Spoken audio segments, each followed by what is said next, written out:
How did the United States become a global superpower? How did a country, once young and insignificant, rise to dominate the world?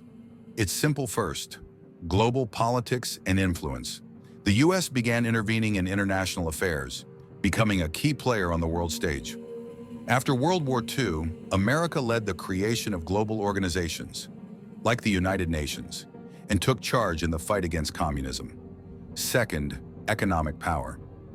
The United States possesses enormous natural resources, a strong industrial base, and innovative technologies, all of which helped it take the lead in the global economy. Third were the American dream, a nation that promised success to anyone. Education, business freedom, and the hope for a better life made America a magnet for talented people from all over the world.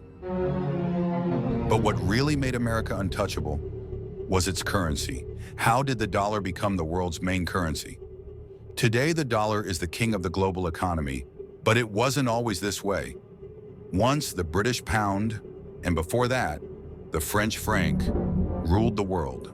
Everything changed after World War II. In 1944, at the Bretton Woods conference, the United States proposed a brilliant plan. The dollar would be tied to gold and all other currencies. To the dollar, America promised that every dollar could be exchanged for gold at a fixed rate. Perfect, right? Except the U.S. started printing too many dollars in 1971. President Nixon ended the gold standard, and the dollar became just paper. But by then it was too late. The world was already dependent on the dollar oil, gas, metals. Everything was traded in American currency. And decades later, one man promised to make America rich again. Trump's trade war. How will America become rich again? Many criticize Trump for tariffs and trade barriers, believing he's destroying the global economy.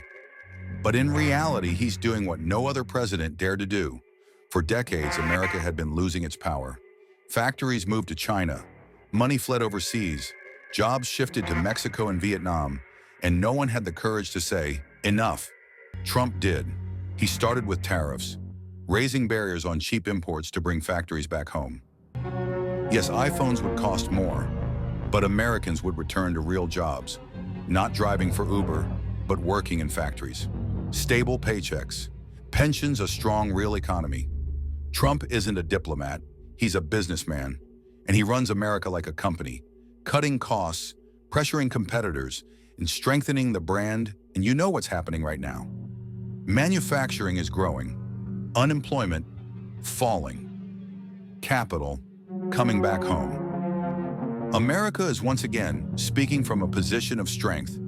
The trade war isn't about destruction, it's about protection, it's about taking back control from cheap labor and global corporations.